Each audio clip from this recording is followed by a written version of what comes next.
Recently returned search warrants claim one state trooper told the other not to tell Raleigh police key specific information while responding to a deadly crash. The FBI is investigating the pair in the connection to the death of Tyrone Mason. There we go. What's good, y'all? Welcome back to the channel. Like, share, subscribe, comment. IG, TikTok, bottom on the video, and we're gonna hop right into it. So today, well, first, background probably look a little different if you ain't seen the other videos from the day. At my granny house, got a little, shit going on in life, but background may look different tomorrow if I get a video up for Saturday. If not, we'll be back to the same shit by Sunday next week. Goddamn. So today we'll be doing more of kind of a local story, like I tell y'all all the time. North Carolina podcast. So, originally from Raleigh, so definitely throw some North Carolina stories in. And I thought this one was an interesting one. Now, I know y'all do love body cam footage. This one's about body cam footage. They haven't publicly released this body cam footage. Not like, well, actually it is a lot to see with the first part of it, but when they do release this body cam footage publicly and not just, basically giving us the transcripts of it, then yeah, we're definitely watching on this channel. But at the time being, we don't have that. So I'll just give y'all what they said from the transcription and why this is important today. So basically, and damn, what's the date on this? Okay, I don't remember the exact date on this, but basically, so a patrol trooper, remember this is state patrol, state troopers. Damn, I'm fucking that up. State highway patrol and not the regular like city police. Just keep that in mind. That's gonna be important later. But Garrett Marciano, he tried to pull over a Tyrone Mason.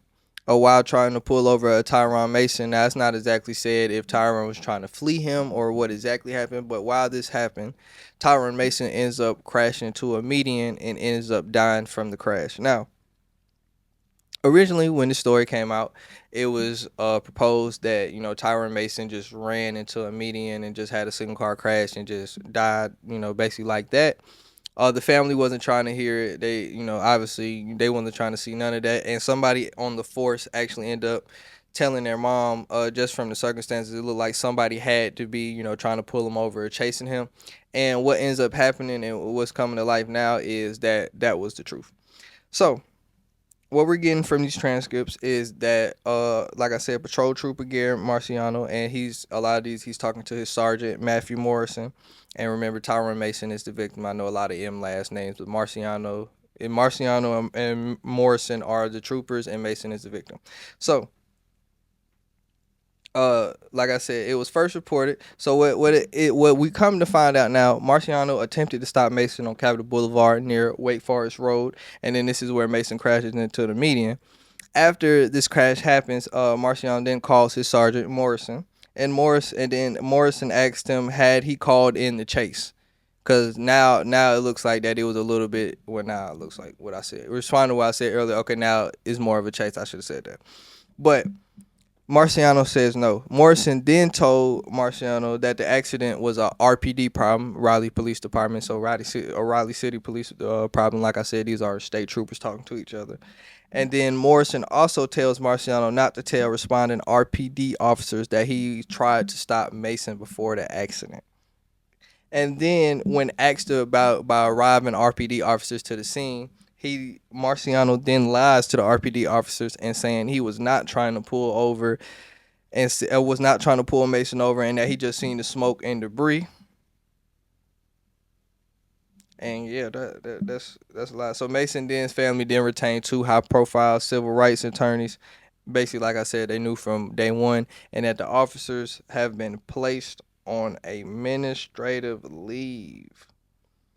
So yeah, that's really the basis. Like I said, it's not really, these are all really getting gained from court documents and things of that sort. We don't really have the actual body cam footage. Like I said, when we actually, and hopefully we will see this one day, just because it's not a high profile case, but it's becoming a bigger case now that we know that he was possibly, a wrongful death.